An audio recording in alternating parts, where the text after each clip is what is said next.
Surprise, it's not Mailbag Monday. Brent Suter joining the show next. You are Locked On Brewers, your daily Milwaukee Brewers podcast, part of the Locked On Podcast Network, your team every day. That's right, we pulled a fast one on you. Welcome into Locked On Brewers. Thanks for making us your first listen of the day. I'm Dominic Cotroneo. Vinny will be joining us in just a second, and I want to remind you, today's episode is brought to you by BetOnline. BetOnline has you covered all season with more props, more odds, and more lines than ever before. BetOnline is where the game starts. So that's right, it's not Mailbag Monday. We pulled a fast one on you. We're going to have Brent Suter join the show here in just a couple of seconds. I mean, who would say no, right? I mean, it's Brent Suter, the funniest guy on the team, but also a very critical role in the Brewers this past season. We talk about the things that really stand out to him about the 2021 season, what he's doing to get better for next year once the baseball does inevitably start, and of course, we got to talk a little impressions and Jim Carrey and things like that. I learned so much about Brent in this interview because he's such a great story of a guy that, doesn't throw the ball hard by any means. Yes, he's left-handed, kid from Cincinnati, goes to Harvard and is a 31st round pick by the Brewers. I mean, it's amazing that he's made it to the big leagues. First broke in 2016. So this is a really, really fun interview that we have with Brent Suter coming up for you in just a second. We got a lot to get to. Of course, with Mailbag Monday coming tomorrow, hopefully we'll have a better CBA picture coming by the end of the week. And then also we got another great interview coming for you on Thursday that we're going to tease tomorrow. So we're going to hold our cards close on that one. So only 3 episodes again this week unless something drastic changes. But before we jump into our friend Brent Suter, we want to tell you about Built Bar, of course. Built Bar, here we are at the end of February. If your New Year's resolution's going strong, we are proud of you. And we hope Built Bar is part of that repertoire if you're trying to eat healthier. You can also incorporate their awesome puffs. They've got some specific flavors just for these puffs. They're like a marshmallow, but protein infused, obviously. They've fluffy. They're not just a protein bar. They're actually a sweet treat. You've got churro, cinnamon churro, coconut marshmallow, banana cream pie. These are awesome, awesome flavors. And they're still covered in 100% real chocolate, just like the bars are. The numbers are, they speak for themselves. 130 calories, 4 grams of sugar, 4 net carbs, and 17 grams of protein. You can't beat that anywhere. I mean, it's a sweet treat, and it's actually good for you. We got an offer for you, as you know. Built.com, BUILT.com, and use the promo code LOCKED15. That's LOCKED15, and you're going to get 15% off at Built.com. We are also proud to be brought to you by Rock Auto. With the ever-increasing number of makes and models available to you as a car driver, well, we got to make sure that your local auto parts store has the parts they never can. You got to go with Rock Auto. You can sit and wait for orders, and then they'll tell you it's out of stock, or you can just get all the parts your car will ever need at Rock Auto. You can save time and money while using Rock Auto, and you're going to, 30, 50, even 100% markup when you go to the chain, or you can just get it for the fair price right there at Rock Auto. And they have everything you can need: brake parts, tail lamps, motor oil, even new carpet for your car. I mean, they literally have everything you could possibly need. You can explore their easy-to-use website today and find the solution for your auto part needs. Go to rockauto.com right now, and you can see all the parts available. And if you write "Locked On How Did You Hear About Us?" be sure to let Dom and Vinny say that we sent you, all right? Amazing selection, reliably low prices, all the parts your car will ever need. rockauto.com. Brent Suter, really appreciate you coming on the show. What a pleasure. Everyone's excited about this interview, as I am. I know Dom is as well, but I'm just going to flat out ask you a yes or no question right off the bat. Yep. Would you be offended, yes or no? So after I got done playing, I scouted, right? And so I'm just going to ask you flat out, would you be offended if I said, if I saw you on a high school field, I'm totally walking by? Yes or no? Would you be not offended at all? Not offended at all. Totally understand it, actually. Totally understand. I mean, yeah. I've never been in a hard the follow thrower. up to that. Right. Yeah, and the follow-up to that is, 87-mile-an-hour average fastball on Baseball Savant last year in the 3rd percentile. But it's absolutely remarkable what you do, and I love watching you pitch. And obviously, I would have missed you as an amateur, but I didn't miss you as a pro scout. I wanted you. I was a scout for the Rangers. I pushed for you hard. Obviously, the Brewers are not going to trade you. I mean, you're so valuable to the team. It's absolutely remarkable of what you've been able to accomplish for the team. You're so valuable. Where does that? I mean, obviously, I interrupted you as you're going into it. Not a hard thrower, but I mean, Explain how you do what you do, really. Yeah, no, I really appreciate it. I've never been a hard thrower, like I was saying. And I just, once I got into pro ball, I developed a little like natural cut on the ball. I don't know if it was the lower seams from college or whatever, but it was one of those things. My pitching coach in rookie ball saw it, was like, hey, might as well like go with it. Like it's movement. It couldn't hurt. And then I was able to kind of get some little like rise on the cutter. So it's a funky cutter. Normally cutters are more horizontal on the plane, but mine has a little bit of ride to it. So just something that you like, especially from lefties, batters don't see a whole lot. So definitely I'm able to kind of surprise guys in throwing 87 just because of the movement factor, moving on two planes against their hands, for righties. And I just kind of use that to my advantage. They tell me to just keep throwing the ball up in the zone, even though it's 87, it just it plays up there a lot better than it does down in the zone. So I just try to attack with my strengths, throw strikes, and, see what happens. It's wild to look back at your story as well, because how does a kid from Cincinnati, Ohio, then go study environmental science at Harvard, and then, 31st round, now in the big leagues? When you look back on this path, can you even believe it? It's an incredible journey for you.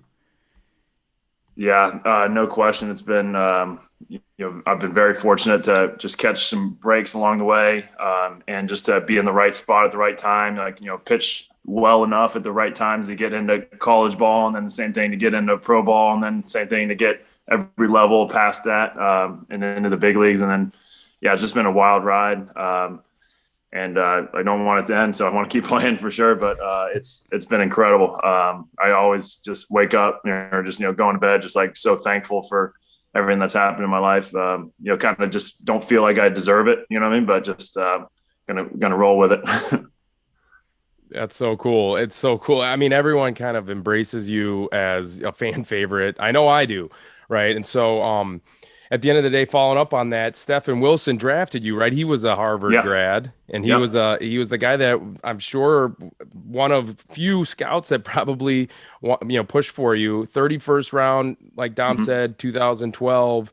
Did you have other teams kind of talk to you on draft day? Yeah. So I didn't even know the Brewers were scouting me. I'd obviously known Stefan because he would come work out with us when I was at Harvard. He'd come back when he was still playing pro ball. And he was a very impressive player, by the way. If he stays healthy, I think he's in the big leagues for sure. But anyways, I got to know him a little bit. And then once he got into scouting, it was almost like, oh, that's cool. But like, he's obviously, not going to scout us. He, knows us too well or something like that. Like, and then I never talked with him or the Brewers really until I got invited by another scout to some Amherst pre-draft workout. And the scout who invited me actually got an eye infection, couldn't even show up. But the Pirates and the Brewers guys were there. And that I was sick as a dog that day, but for some reason that was the best I've ever pitched in my life. Like to this day, I had all my pitches working exactly how I wanted to. I was throwing as hard maybe as I ever have. I think I was hitting like 92, 93 on the gun that day, which is like unheard of for me. And those two guys at that pre-draft workout were the only guys that called me on draft day. The Pirates were thinking about taking me as like a 10th round senior sign, so I would take like a lower slot value. They ended up taking a Yale guy instead. I'm going to hold my thoughts on that one. But and then ended up getting in the 31st round with the Brewers. But I could not have picked a better organization to be in. Brewers give everybody a fair shot, and they do things the right way through and through. And I've just been, very, very lucky and fortunate to be part of the Brewers for now. This is my 11th season with them. It's just been an incredible ride with them. Yeah, there's like some Midwestern values built into this organization in a way. And piggybacking off of development and getting better, I mean, the pitching lab has kind of been, the topic around the Brewers pitching specifically. I mean, we obviously see what just happened with Corbin this past year, but everyone kind of instantly thinks, oh, it's all about spin rate, it's all about this. There's so many more levels, and how does the pitching lab help a guy like you? As you've mentioned, velo isn't your strength. It's more about deception in the cut. What are the things that you look at when you're in that pitching lab and trying to gain out of it?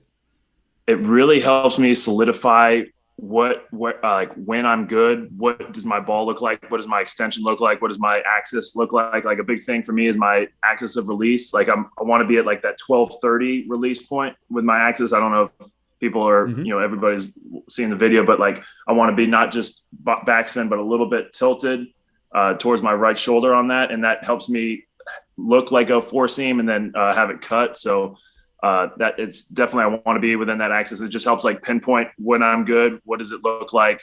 What does my like delivery look like? And they did all kinds of things with my like leg force. And so I'm able to analyze what I'm doing when I'm pitching well with my legs and how much force I'm applying to from my back leg to my front leg and all this awesome stuff. And what's my hip shoulder rotation like, but really it's been helping solidify and like really just focus in on what I'm good at and making sure I can repeat that over and over again and even accentuate that. Yeah. And I noticed that you talked about coming into this last year, you were working more on this, like staying present and executing. Is that something, because personally, when I watched you pitch, I thought you did a great job of that. So you wanted to improve on that a little bit, expand on that a little. Just took it to the next level. I had my routine, worked, relatively most of the time, but had a couple rough ones in 2020 where things kind of like went wrong. And I was just like, why did that happen? And kind of got down to the basics, worked with my sports psychologist, kind of just got back to ground zero of like, what is my mental game all about? And then we went through the mental game of baseball. For any kids listening out there, if you haven't read it or gone through that, it is unreal. Just took me kind of step by step, chapter by chapter through that, took notes on all that, applied that to my routine, really just like accentuated my routine in a way that was like a lot better, pitch to pitch, day to day, month to month, mentally was a lot better. And so instead of looking at failure as like this huge drop off, I learned it, take it as a learning experience and correct it, that much quicker, and then make adjustments accordingly. And like you were saying, the breath, the presence with each pitch got a lot better. Still had bad moments, 162 games, you're gonna have some times where you're struggling to get present, some days where it's just a little funky, but in general, just the preparedness mentally was a big step for me last year.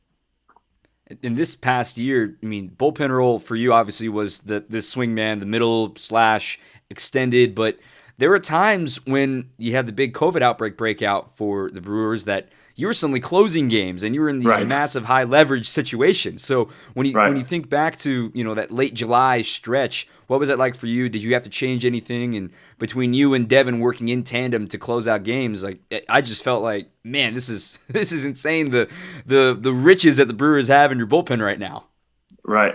No, it was definitely nothing changed in my routine. I just workload was increased and, maybe mental load was increased. So I had to definitely make sure I was prepared, sleeping really, really well, making sure I was eating right, all the little things to make sure I could handle that workload and handle the pressure that usually Hader and Williams are taking at the back end of games.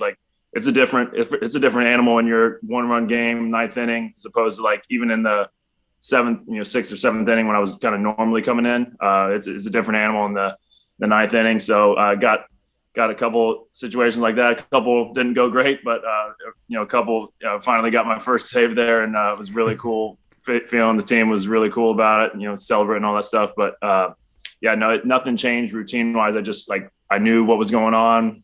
People were going down left and right, and I just had to maintain and be a leader for the team. It's so, again, remarkable is the word that comes to my mind when I watch your career unfold. Just because, again, the low velo, but the deception too with how quick you work. My goodness, I personally think, and again, I don't know this for a fact, but Wade Miley, I saw him this year again, and it was remarkably quicker he was working, and I gotta believe that was your influence on him. And where did you learn that? And it's so uncomfortable as a hitter. If everyone wants to that's listening understands how uncomfortable that is when a guy is coming at you and you want to call time and he's coming at you, and it's hard to get comfortable in the box. But where does that come from? Yeah, started doing it really my senior year in college. Started working a little quicker. Our pitching coach emphasized work, kick, quick, throw strikes, attack the zone. So that was a big motto. And then when I got to pro ball and I was working maybe a little quicker than the other guys, the catchers, I couldn't believe how much the catchers and the other position players were coming up to me dude, keep working fast. And we love playing behind you. I love catching all this stuff. And I was like, okay, I'm going to maybe even quicker. And they're like, yes, quicker. You know what I mean? That's great. Great. So I just kind of got quicker. And I tell people all the time, I don't want to quick pitch anybody and make them feel cheated out. I want them to be, ready to go. But as soon as they're ready to go, I want to pitch quick. You know what I mean? I want to keep the game going. I want to limit time in between pitches. And I work best when I'm in control of that speed and I'm working quick, but I'm not letting the game tailspin or get too quick. So there's definitely a balance there. But yeah, I would say senior year of college was when it started. It just kind of, kept on evolving. And then when I was rehabbing, I used to face the batter when I was out of the windup, and then I kept on messing up, like in throwing program. I was like, I feel out of balance sometimes. They're like, why don't you just start, facing the side? And so I was able to do that. And sometimes I can quick pitch off that with like a no rock step. I can just go right into the leg lift. And that can kind of, get in the back of hitter's mind sometimes, though. Sometimes he will like quick pitch, but like, I'm not trying to cheat anybody, but like as soon as he's ready to go, he's pitching the ball instead of rocker step. So it's one of those things. It's like can be my best friend or worst enemy on the bad days when I can't control the speed and tempo. So it's really important that I'm like present and in control of that tempo. Have you talked to Miley then too about that? Did he quicken up? So when he came over to us, when he signed with us in 2018, he was like, man, in his country accent, he's like, man, like Mark Burley. I always used to be shooting for Mark Burley, man. And then if Mark Burley retires, I think I'm going to be the quickest pitcher in the league. And all of a sudden I see this Brent Suter kid. I'm like, what the heck is this kid doing at the top of the list? You know what I mean? So, but yeah, he was a great guy to go off of on, like, he'd been doing it a while, pitching quick and, learning from each other like that. And he just had an incredible year last year. I was, so happy to see that. And, he's had a great career. We actually bought his house when he moved from Cincinnati. So, oh, cool. Yeah. So we're good friends. Gonna see him a few more times this year. Of course, now that he's with the Cubs as well, staying in the division. And speaking of Wade, and speaking of hitting, I want to go back to 2018. I'm going back to May, the game that you had to come in for Wade when he got hurt. And I think you know where I'm going with this. You in the box, going yard, dead center, fourth. Where is that ball, by the way? For those who don't know, your first and only career home run. Right. Sadly, it sounds like you're not going to be able to have another at-bat this year, but where's that ball? What was that like, relief pitcher hitting a bomb? Right. That was kind of one of those cloud nine moments for sure. The ball is actually in the next room over here with like my man cave thing. So the center fielder who was playing that day didn't know it was my first home run, threw it up to the crowd. And the fan who caught it she came, gave me the ball back, and I signed some things for her. And then we ended up like maintaining contact, and she's a good friend now, and I'm, friends with the family now. So it's been a really cool kind of story, like relationship from with them, kind of getting to know them first with the home run ball, but now we're just really good friends. So, but yeah, she gave it back, no questions asked, and it's over sitting in the little trophy place or whatever in the man cave right now. But yeah, that was some kind of moment. You're not supposed to swing at the first pitch as a pitcher of the inning. You know what I mean? So yeah, ambush. I was up there and I just see this ball kind of up. It's kind of up and away, but like it looked good for some reason. I just hit it and didn't feel anything. And I was like, I've heard that's a good thing. I haven't felt that feeling in a while, but and then I saw it going. I was like, man, I don't know if I got all of it, but it sure looks like it's going far. And then it went off the batter's, the batter's eye. And I was like, oh my gosh, that is odd. Like, and you could see me run around second base. Like I didn't know what to do hardly. So it was just one of those crazy moments. Never forget. I mean, we've got this year, you have Lauer go yard twice off the same guy. Obviously, later in 2018, Woodruff goes yard off of Kershaw. Right. I mean, there is some serious pop that we're going to be suddenly losing in the pitcher position moving forward here in the National League. I know. It was a really advantage point for the Brewers pitching staff. Like we had guys who could, hit. Yeah, we had threats at the plate, and like you said, I think Hauser was the guy who went back to back, but then Lauer hit one off another guy. Woody is always a threat up there. Burns, I don't know if he hit one this year, but he's got some serious juice, like serious. I don't know if you saw him play at that Pro-Am a couple weeks ago. Yeah, in Phoenix. Yeah, he's like hitting balls like almost 200 miles an hour ball speed with golf. He's just got incredible power. So yeah, that's one thing that as a team we didn't like love seeing our pitchers not being able to hit him or not like having the DH or being hit for, but it's all good. I think health is the big thing of that decision. Yeah, Dom and I talked about that. Like we were happy that the DH came in just because of the pitching staff, keep them healthy. Right. I cringed every time Freddie swung the bat, and then I cringe every time you guys run down the line hard. Just please walk. Like don't pull a hammy, right? So pitchers are athletes though. Right. Well, let's not get too carried away. But I'm kidding. I do want to, I want to ask you another question because I believe that you could start. Do you have any interest in being like a starter in the rotation? I really believe that. I think you'd be very, very valuable, kind of a, 5-6 inning guy. I know that you're very valuable with what you do now, but also I think you could start. Do you have any interest? Yeah, I mean, I love doing both, relieving and starting. I love the routine nature of starting. I love like a lot of things about starting. The problem with me these last couple of years is my changeup has been a little too inconsistent to be the starter. So when I was a starter in 17 and 18, the only games that I had success going third time through the order was when I really had my changeup working. Other than that, I would be just like, just a laser show in the third time through the order if I didn't have that changeup going. So, but I've been really working on it this off season, and it's like about 8 to 10 miles an hour off my fastball now, which is a lot better than it was last year. So, and I'm getting more consistent with the release points. So if I can get that pitch going, I could still maybe do some spot starting for the team and maybe make it, 2-3 times to the order. But with the starters we have in our rotation right now, like there's no chance, like this is not even close. I want to, keep doing the role I was doing and let those guys just shine because it was just incredible. As a bullpen guy, we were like every game was like 5-6 innings, and it was just like they could keep going. You know what I mean? Like these guys are just rolling. So we're really lucky to have the starters we do, and by no means am I looking to take any of their job or take any of their shine away. But if we need me to start, I'll happily start. Great story so far from Brent. Dom jumping in real quick. Thanks for making us Locked On Brewers your first listen of the day. And a reminder, we've got a brand new podcast, Locked On MLB Prospects. Of course, minor league baseball is not affected, and host Lindsey Crosby is a prospect encyclopedia going deep on the MLB stars of tomorrow. Look, we don't know how long the CBA is going to be locked out for, but minor league baseball is going to get going, and Lindsey's got you covered. This episode is also brought to you by BetOnline. Of course, football is over, but we're headed full steam ahead with basketball season, the best time of year for the guys on the hardwood, and for all the latest odds, totals, player performance props, and wherever the next fired coach is going to land. I might be looking at you, Juwan Howard. BetOnline.net is the number one spot for all your sports betting needs. BetOnline remains the best spot for all your sports scores, podcasts, and news this season. And it's not just basketball. They've got your source for hockey, boxing, and UFC odds right there on the website. So you can go there with your mobile device or on a desktop and learn about all the trends in action at BetOnline, where the game starts.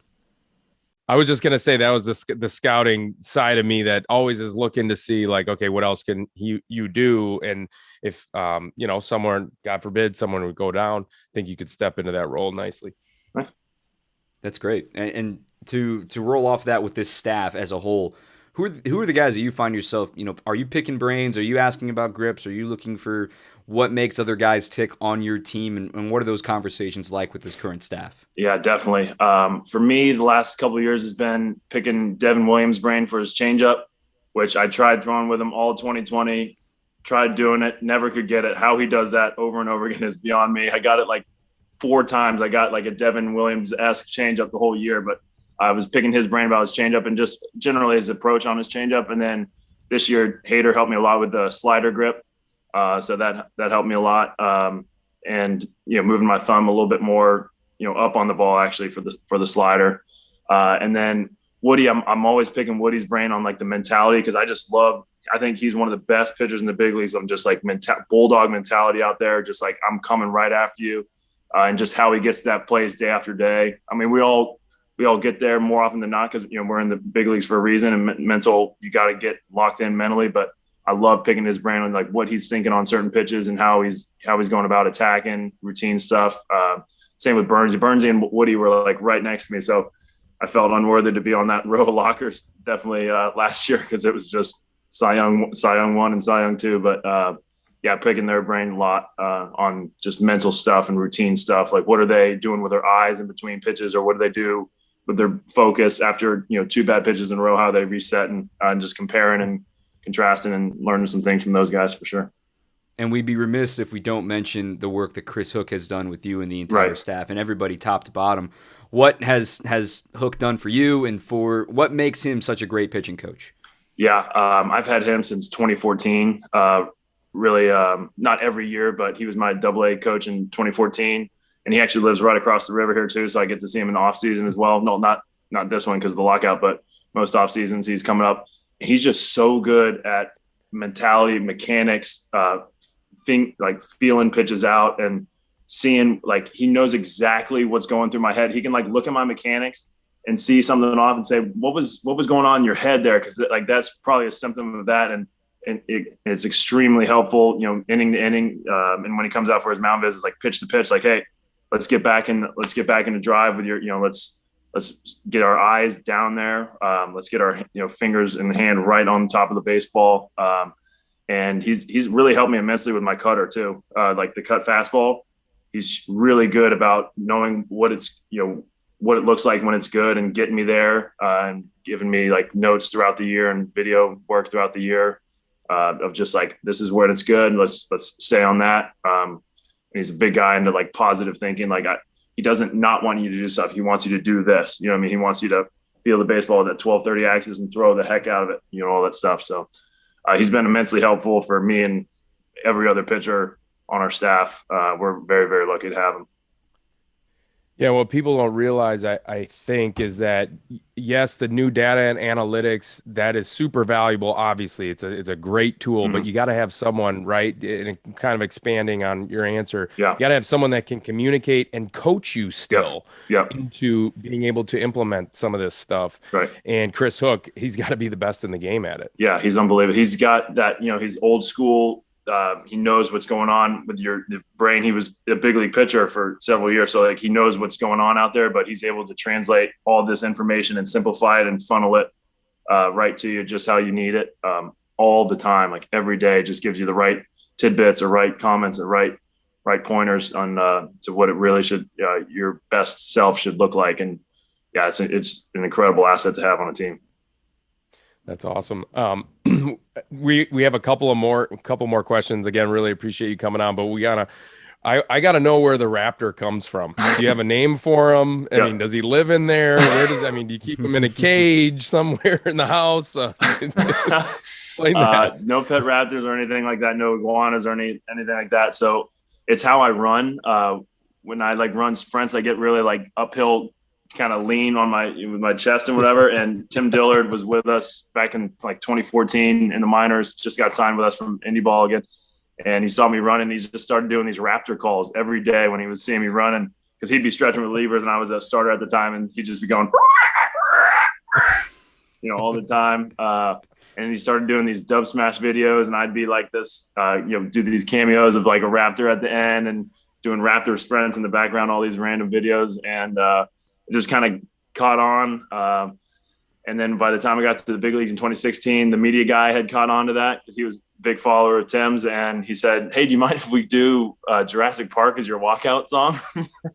And I was like, I don't have anything better, so I guess you can do that now. And it's still, you know, my walkout to this day. I shifted into another song now, but definitely when I'm coming in, it starts as like, na, na, na, na, na, and then doing the Raptors. Awesome. So when I hear the song now, like on, you know, commercials or whatever, it kind of gives me the chills, like I'm about to pitch. So it's actually totally transformed that song's meaning in my life. But no, it's been just kind of a really Tim Dillard's making. I mean, you know Tim well from working with, like, he's just an incredibly funny, creative guy.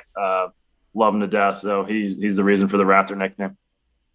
That's great. And I remember the video you guys did in the parking lot this year too, where he like fake runs you over and runs over a Raptor, and you get up and run away. I mean, that's a perfect encapsulation of what yours and Tim Dillard's relationship is in a nutshell, right? Exactly. But and then we can't make it. You can't make it through a whole interview without talking about Jim Carrey too. Yeah. I mean, does your wife, like, when you're doing the head bob and like when you're practicing at home, does she like, are you serious? You did it again? Does she ever get sick of it? Do your kids understand what's happening? Like, so Jim Carrey is you. Right. My wife, honestly, I think she's kind of turned the corner a little bit, because since my son has come of age of like being able to impersonate me and like copy me, he starts doing the Jim Carrey, and it is so funny that like she's like hopped right on board back. Like it used to. You know, I used to overdo it, and she'd be like, "Oh no, not Jim Carrey again," blah blah blah. But then I started doing like, "Alrighty then," and my son will do this like, "Alrighty then," you know what I mean, all this stuff. And then my son loves like when the guy goes like $20,000. Like my son loves that and does it all the time. I mean, it is unbelievable. Like, so he'll just wake up sometimes from naps and just go, What I picture, what I picture is he makes a birdie on top of you one day, and he's going to turn around and give the laugh to you. That's what he's going to do. No doubt, he might. And he also loves like the Austin Powers. We do some Austin Powers, and like that scene where she's like, "You're headed like animal," and Austin goes, "Yeah, baby, very good." Like he loves that like so much, and Willie Adames loved that too, and had him doing that in the tunnel after games last year. It was so funny. So funny. I'll let Dom close this out because my stomach hurts from laughing here for the last 5 minutes. So that's so great. Awesome. But overall, I mean, we've talked about the fun stuff. We've talked about you doing impressions. We know the cameos that we've seen from the Brewers with the Sandlot and with Dumb and Dumber and things like that. But deep down, you've got a great foundation, a great cause that you're fighting for, and you had some involvement from your teammates this year. Can you tell us a little bit about Players for the Planet and what you guys have going on and moving forward into 2022? Yeah, for sure. I started kind of going public with my environmental messaging in 2018 or 2019 with like Strikeout Waste campaign. Just started like trying to give water bottles to teammates, fans, coaches, all that stuff. And then so many companies just started sending me reusable bottles. And actually this is one from Ice Shaker. Like they get a little hashtag Strikeout Waste bottle, but they just started sending them in. So we got water bottles out to like 200 plus people in the organization, and fans really bought into it. It was really cool. And then from then I joined Players for the Planet, joined like Eco Athletes. It was more like a policy campaign kind of organization, lobbying more, but with Players for the Planet, we do a beach cleanup every year in the Dominican, and we do a bunch of like pledge campaigns. So, for every win after the All-Star break, I was planting like 100 trees, and then this year, going to do that same thing and try to get some more guys on board. And a lot of guys throughout the league are doing that too. So trying to just give back or use baseball as a platform to like motivate ourselves and motivate people to buy into like how important, trees, nature, just how important environment is in general to the health of every single organism on this planet. So I've been doing a lot of cool work with them. And actually, don't want to spoil it too much, but I've got a kid's book with environmental messaging that is in the works right now. So trying to really use that as a way to like get the message to kids, and doing some work with S.E. Johnson on educating and getting some like environmental apprentices or apprenticeships going throughout Milwaukee. So we've got a lot of things, a lot of fun things going, and hopefully we can see them with fruition and they turn out really well. But yeah, just the importance of the environment, I just don't think can be overstated, especially at this point in human history. So it's a big cause, dear to my heart, and hopefully we can get on the right track sooner rather than later. And then just to piggyback off that, how much of an honor was it for you to be nominated for the Roberto Clemente Award this past year? Oh my gosh. Yeah, it's been, that was just really humbling. The fact just his name being the same sentence as mine, I don't feel worthy. That guy was just an incredible person, one of the best players in baseball history, but an even better person, and like almost canonized, almost pretty much a saint. So he's just one of those athletes. I never was alive when he was around, but the stories you hear and just the impact he had on others, I'm just honored to be named with him. That award nomination, it's one of the best honors I've ever received in my life. So it means a lot. That's incredible. Now, to wrap things up, I know Vinny's still recovering from you splitting his sides a little bit ago. How about you split his sides one more time? Can you sign us off here on Locked On Brewers as Jim Carrey or Ron Burgundy, whoever you feel most comfortable and confident to bring it home with? It's been a great time, very good time, and we're looking forward to next time. But until then, take care now. Bye-bye then. You are Locked On Brewers, your daily Milwaukee Brewers podcast. Part of the Locked On Podcast Network, your team every day.